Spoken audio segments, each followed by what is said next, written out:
Salut à tous, aujourd'hui j'ai décidé de vous faire une vidéo pour vous démontrer la puissance de la visualisation des données pour détecter les épidémies.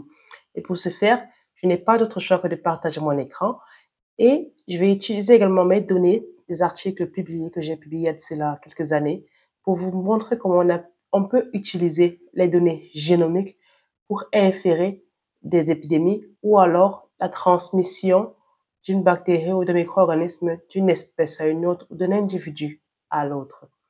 Alors, plongeons dans le vif du sujet.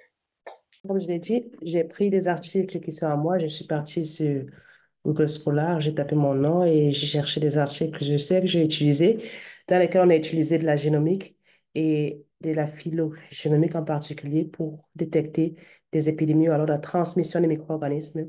Dans ce cas d'espèces, c'était des bactéries, entérobactéries en particulier. Et donc, dans cet article, vous voyez, on a cherché les entérobactéries E. coli et Escherichia coli. Je vous passe l'histoire de l'article. Je vais tout de suite à ce qui nous concerne, c'est-à-dire les figures qui concernent la transmission.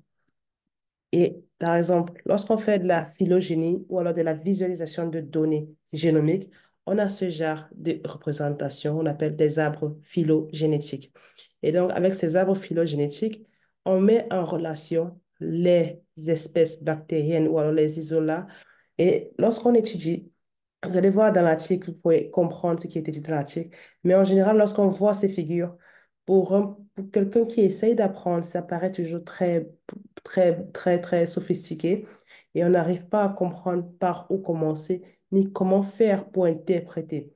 Et donc, notre masterclass que nous allons organiser tient justement à mettre cela, à démystifier tout le concept de phylogénétique et phylogénie avec des outils simples et gratuits qui ont été utilisés dans le cadre de ces articles, par exemple. Pour aller plus loin, on a pris nos isolats de porc qui étaient prélevés au Cameroun et en Afrique du Sud. On les a mis en relation avec des isolats prélevés dans le monde entier. On les a croisés ensemble pour voir à quel point ils sont proches, pour voir à quel point ils sont similaires ou apparentés.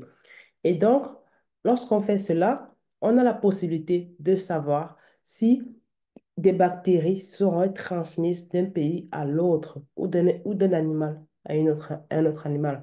Et c'est ce qui est important dans la phylogénétique. Je vais vous prendre un autre article qu'on avait utilisé, des données cette fois-ci humaines. Et c'est un article qui a été publié à Scientific Report, une branche de Nature. Et vous voyez qu'ici, on a utilisé Klebsiella pneumoniae chez les patients hospitalisés en Afrique du Sud. Et donc, dans ce cas, pareillement, on a des outils de visualisation qui ont été utilisés, exploités pour nous faire comprendre la circulation de ces Klebsiella en milieu hospitalier. Et en faisant ça, on en revient avec toujours un arbre phylogénétique pour comprendre ce qui se passe dans les structures hospitalières ou alors dans les services hospitaliers qui ont été concernés. On peut inférer, on peut suggérer encore une fois que dans ces hôpitaux qui ont été concernés, il se pourrait qu'il y ait une souche de Klebsiella qui soit présente dans le milieu hospitalier. Je vais aller encore plus loin. On a fait une systematic review. On a pris les données génomiques déjà existantes en ligne et on les a analysées de la même manière pour comprendre comment est-ce que ces souches se transmettaient de la mère à l'enfant, aux individus adultes. Et comprendre toute cette transmission pourrait nous permettre de prédire des mesures de prévention. Pourquoi c'est important pour vous d'apprendre la bioinformatique, la génomique et toutes les autres omics qui existent?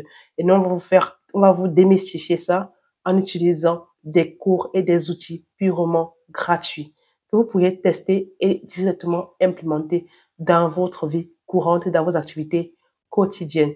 Ne manquez surtout pas notre masterclass qui est prévu pour le 29 mai, 11 heures, heure du Cameroun, 12 heures, heure de Paris, et enregistrez-vous pour recevoir le lien vers le meeting. À plus!